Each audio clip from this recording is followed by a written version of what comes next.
जय श्री कृष्णा। ओम श्री गणेशाय नमः।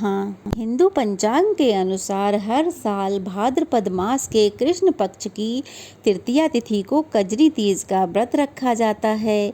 यह व्रत रक्षाबंधन से ठीक 3 दिन बाद मनाया जाता है। यह पर्व सुहागिन महिलाओं और कुंवारी कन्याओं के लिए काफ़ी खास होता है। इस दिन सुहागिन महिलाएं अपने अखंड सौभाग्य के लिए निर्जला व्रत रखती हैं, साथ ही भगवान शिव, माता पार्वती की पूजा करती हैं और शाम को चंद्र देवता को अर्घ देने के बाद अपना व्रत खोलती हैं। यह व्रत भी हरियाली तीज और हरतालिका तीज की तरह ही मनाया जाता है।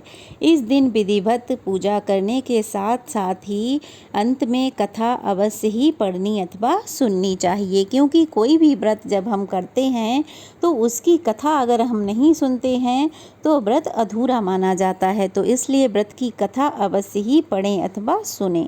व्रत की कथा का पाठ करने से जीवन में खुशियाँ आती हैं और संतान को आशीर्वाद प्राप्त होता है। तो चलिए हम अब शुरू करते हैं कजरी तीज की व्रत कथा। कजरी तीज की व्रत कथा के अनुसार एक गांव में एक गरीब ब्राह्मण वास करता था। उसकी हालत बहुत दयनीय थी। वह बहुत गरीब था। 2 वक्त का भोजन का भी उसे नहीं पता था कि आज मिलेगा कि नहीं मिलेगा।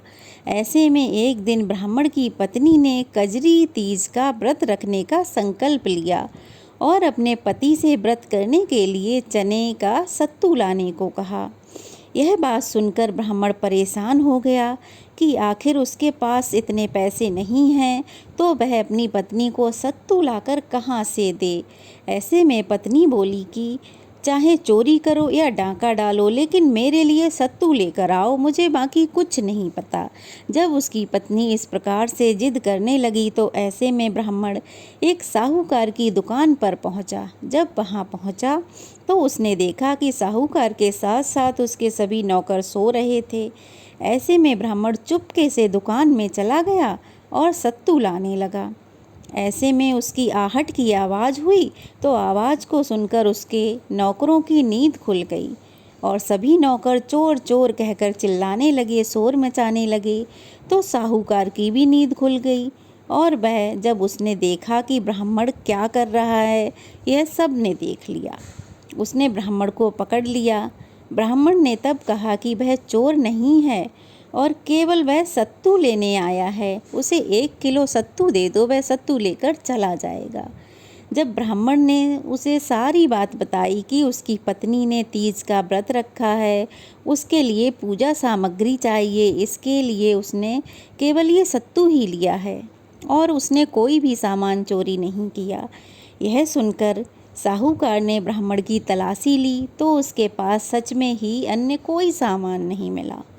तो साहूकार की आंखें नम हो गईं। तब उस साहूकार ने उस ब्राह्मण से कहा कि अब से वह उसकी पत्नी को अपनी बहन मानेगा।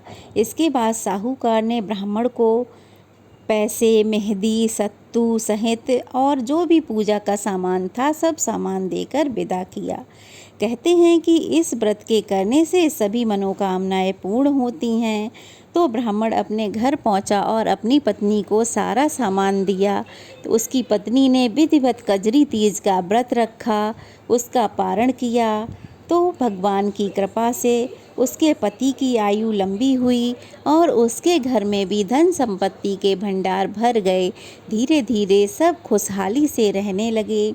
तो कहते हैं कि जो कजरी तीज का व्रत करता है उसकी सभी मनोकामनाएं अवश्य ही पूर्ण होती हैं और उसके पति की आयु लंबी होती है, संतान सुखी रहती है, उसके घर में धन धान्य की कोई कमी नहीं रहती। तो कजरी तीज का व्रत हम सबको विधि विधान से अवश्य ही रखना चाहिए और कथा भी जरूर रखनी चाहिए। तो कजरी तीज का व्रत कब है यह जानने के लिए आप मेरे चैनल पर जाइए और यह वीडियो अपलोडेड है, जाकर ज़रूर देखिए। और यह वीडियो कैसी लगी कमेंट बॉक्स में ज़रूर बताइएगा। अच्छी लगी हो तो वीडियो को लाइक कीजिए, चैनल को शेयर कीजिए और अगर नए हैं तो सब्सक्राइब कीजिए। तो चलिए फिर मिलते हैं, तब तक के लिए जय श्री कृष्णा। जय हो गणेश जी महाराज की।